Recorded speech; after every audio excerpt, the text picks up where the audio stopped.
ఒక సినిమాలో ఒక నానుడు ఉంది, కరెంట్ తీగ సన్నగా ఉంటుంది కానీ పట్టుకుంటే కానీ దాని పవర్ తెలియదు చెప్పేసి అని.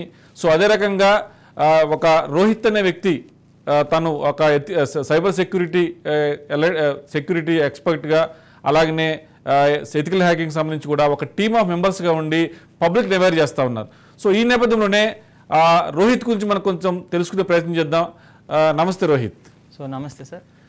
సో వెల్కమ్ టు నమస్తే రాజ్ న్యూస్. సో రోహిత్, ఒక విషయం చెప్పండి. ప్రస్తుతం ఉన్న పరిస్థితుల్లో మీరు అందరూ కూడా ఏదో సాఫ్ట్వేర్ కంపెనీకి వెళ్ళడమో లేకపోతే సాఫ్ట్వేర్ జాబ్ చేసుకోవాలని చెప్పేసి అనుకుని చేస్తూ ఉంటారు. కానీ మీరు ఈ సైబర్ సెక్యూరిటీ అన్న విషయాన్ని ఎంచుకొని సైబర్ సెక్యూరిటీ ఎక్స్పర్ట్గా మారిన కారణం ఏంటి? అసలు ఈ సైబర్ సెక్యూరిటీ ఎక్స్పర్ట్గా మారిన ఆలోచన మీకు ఎందుకు వచ్చింది? ఫస్ట్ థింగ్ వచ్చేసి మనకు ఇప్పుడు సాఫ్ట్వేర్ అనే కాదు, ఏ డొమైన్ అని చూసుకుంటే మాత్రం మనకి సైబర్ సెక్యూరిటీ అనేది చాలా ఇంపార్టెంట్. మీరు ఇప్పుడు ఏఎంఎల్ అని చూడండి, లేదంటే మెషిన్ లెర్నింగ్ అని చూడండి, లేదంటే ఐఓటీ అని చూడండి. మనకి ఏమైనా సాఫ్ట్వేర్ మనం ఈజీగా బిల్డ్ చేస్తాం, బట్ సాఫ్ట్వేర్ బిల్డ్ చేసే వరకు అది అంతే కాదు, మనకి సెక్యూరిటీ ప్రొవైడ్ చేయాలి. ఫర్ అన్ ఎగ్జాంపుల్, ఇప్పుడు మీకు ఒక పెద్ద ఆర్గనైజేషన్ ఉంది. ఒక ఆర్గనైజేషన్లో మీకు సెక్యూరిటీ గార్డ్ లేడు అనుకోండి, అది మీకు ప్రొటెక్టెడా? కాదు. సో మీరు ఎంత పెద్ద ఆర్గనైజేషన్ చేయండి, ఏమైనా చేయండి, security is most important. At the same time ఇది మనకి సాఫ్ట్వేర్ రిలేటెడ్. మన పబ్లిక్గా చూసుకుంటే మాత్రం ఈ మధ్యన చాలా అంటే చాలా సైబర్ క్రైమ్స్ కానీ సైబర్ రిపోర్ట్స్ కానీ చాలా ఇంక్రీజ్ అవుతుంది. By year to year increase అవుతుంది, కానీ అది మాత్రం డిక్రీజ్ అవ్వట్లేదు due to lack of awareness and education. So ఈ 2 parts ఒక మెయిన్ ఇంపార్టెంట్ వచ్చింది లైక్ ఈ సైబర్ సెక్యూరిటీ రోల్లో నేను పర్సూ చేయడానికి. సో రోహిత్ చెప్పండి, అంటే ఒక గ్రాడ్యుయేషన్ పూర్తయిన వ్యక్తి కావచ్చు, తర్వాత ఇంజనీరింగ్ కంప్లీట్ అయిన వ్యక్తి కావచ్చు, ప్రస్తుతం ఉన్న సిచ్యువేషన్లో సైబర్ ఎక్స్పర్ట్గా మారాలి అంటే తను ఎలాంటి కోర్సులు చేయాలని దాని మీద పోయే ముందు అసలు మన మొబైల్ విషయానికంటే మనం ఒక ఎథికల్ హ్యాకింగ్ గురించి వద్దాం. మన మొబైల్ చేతిలో ఉందంటే మన మొబైల్ ఖచ్చితంగా వేరే వాళ్ళకి సంబంధించి మన ఇన్ఫర్మేషన్ షేర్ అవుతూ ఉంది. ఆ ఇన్ఫర్మేషన్ షేర్ అవ్వడం వల్ల మనకు సంబంధించిన ప్రతి డీటెయిల్ హ్యాకర్కి వెళ్తూ ఉంది.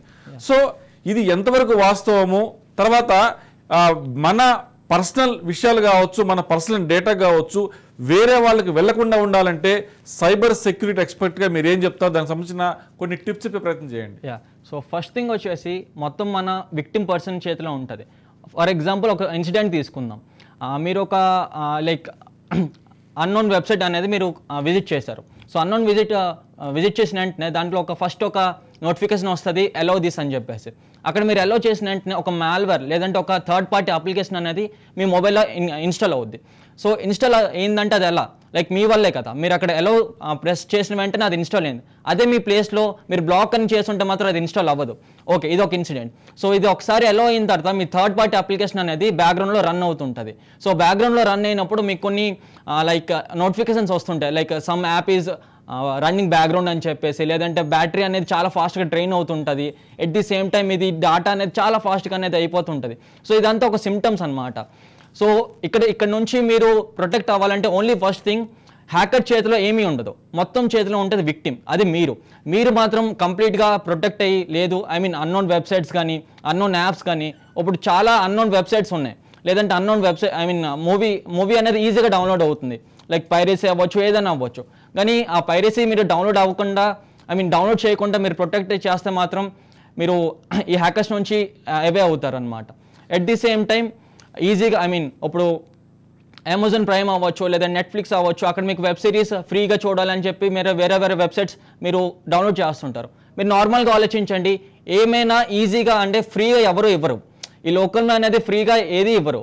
సో వాళ్ళు ఫ్రీగా ఇస్తున్నారంటే సంథింగ్ ఇస్ ఫిసీ, రైట్? సో ఆ ఫిసీ థింగ్ మీరు అర్థం చేసుకొని అది మీరు అవాయిడ్ చేయాలి. So it's a main important. So at last నేను చెప్తాను ఏంటంటే, మొత్తం హ్యాకర్ చేతిలో అయితే ఏమీ ఉండదు, మొత్తం మీ చేతిలో ఉంటుంది. వాళ్ళు ఈజీగా సోషల్ ఇంజనీరింగ్ టెక్నిక్స్ యూజ్ చేసి మిమ్మల్ని మీరు మ్యానిపులేట్ చేస్తారు.